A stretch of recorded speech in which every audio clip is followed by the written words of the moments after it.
كل سنة وانتم طيبين يا جماعة. يناير هو عيد ميلاد القاهرة، يعني تلك المدينة التي لا مثيل لها في العالم برغم كل ما فيها من مشاكل وزحمة ودوشة، واللي ليها مكانة في قلبي الحقيقة لأنها البلد اللي أنا درست فيه في الجامعة، واللي بترمز لطموح الذي كنت أتمنى أن أحققه يوما ما. يناير 69 كانت ألفية القاهرة، يعني مرور 1000 سنة على تأسيس القاهرة، ودي كانت إشكالية كبيرة للدولة بشكل عام ولثروة عكاشة بشكل خاص، وده الراجل الوحيد بالمناسبة اللي يستحق لقب وزير ثقافة في تاريخنا كله.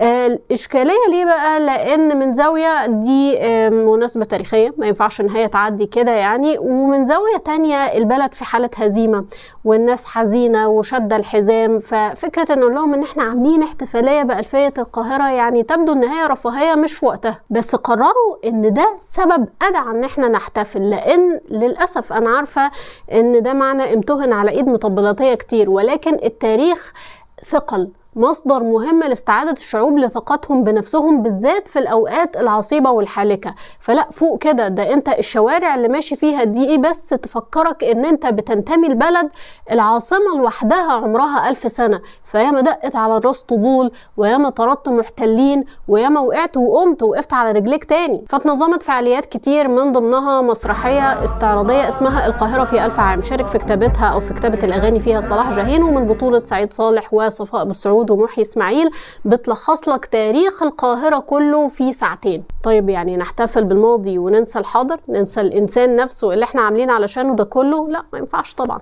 طيب نعمل للبني آدم ايه؟ نعمل ايه؟ من هنا جت فكرة ميلاد معرض القاهرة الدولي الأول للكتاب في 22 يناير 69. بكل المقاييس التاريخ ما كانش موفق، يعني الدنيا في عز الشتاء والتلج وفي آخر الشهر ما حدش معاه فلوس علشان يشتري حاجة، زائد ان المناخ العام بتاع البلد كله حزين مش في أحسن أحواله. إلا ان المفاجأة واللي قيل انها فاقت توقعات أشد المتفائلين كانت توافد آلاف الشباب والبنات والكبار على المعرض، لدرجة ان إدارة المعرض قررت إلغاء فترة الراحة لدور النشر لأنهم كانوا مش ملاحقين. حتى اللي معهمش فلوس استلفوا من قرايبهم ودفعوا عربين علشان يستلموا الكتب بعدين، يعني لأن المعروض كان أقل من المطلوب بكتير، لأن محدش كان متخيل الإقبال الرهيب اللي كان هيحصل ده. خد بالك، ناس بتدفع عربون مش عشان تاخد تلاجة مثلا، لا، علشان تشتري كتاب. والكاتب أحمد عيسى وقتها كتب إن كان من الممكن أن تنفق القاهرة 1,000,000 جنيه على الكتب في أسبوع واحد لو أن ما تريده توفر في قوائم العرض. عدد اللي ترددوا على المعرض وقتها قدر بحوالي 70,000، ودي كانت بشارة في الوقت ده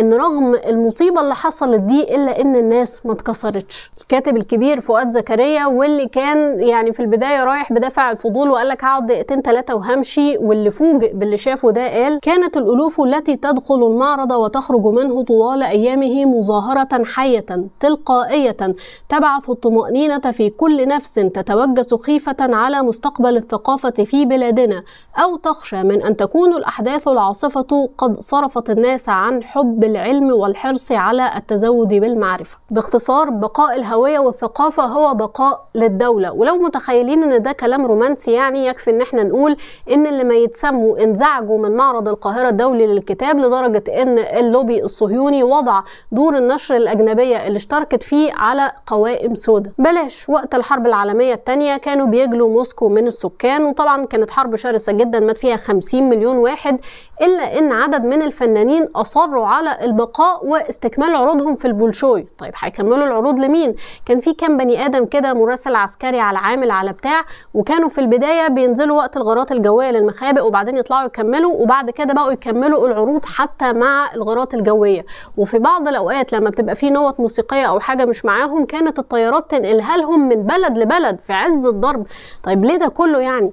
لأن ثقافتهم وفنهم هي جزء من إحساسهم بذاتهم وهويتهم، والحفاظ عليها هي جزء من انتصارهم في المعركة، لأنها دليل على إن هم لسه عايشين وإن مناخيرهم ما اتكسرتش. في معماري أمريكي اسمه لوس سميث بيقولك إن اختفاء مباني الناس متعودة عليها حتى لو مش تاريخية ولا حاجة بيدي للناس إحساس عام بالفشل. والحقيقة ده تجلى في دراسة أجنبية أنا هكتب لكم اسمها في الآخر عن تداعيات هدم مسرح السلام في اسكندرية، وحتى هدم الأعمدة الرومانية والمبنى العجيب اللي طالع مكانها دي.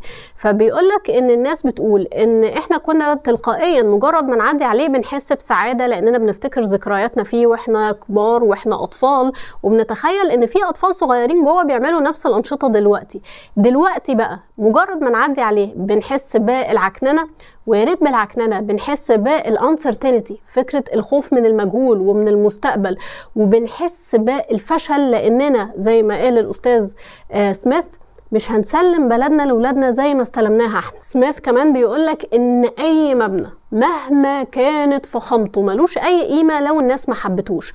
فاي معماري وهو بيشتغل لازم يسأل نفسه المبنى اللي انا بشتغل فيه ده هل يحترم اسلافي؟ هل يعبر عن حاضري ويعكس طموحاتي للمستقبل؟ الهوية بكل ما تحمله الكلمة من معنى، من فنون وثقافة وأسلوب حياة وشكل احتفالات وذكريات، هي ضمانة حقيقية لتماسك المجتمع وسلامة الدولة، والتغيير المستمر والمتلاحق لكل شيء هو تهديد مباشر للناس. طوابير معرض القاهرة الدولي للكتاب واللي بدأت سنة 69 وعلى مدى السنين ولحد النهاردة بتقول إن مهما كانت الظروف في مصر صعبة دايما في ناس عايزة تفهم الدنيا وعايزة تعرف أكتر وعايزة تقرأ، وإن البلد فيها بذرة محترمة للي عايز يبني عليها.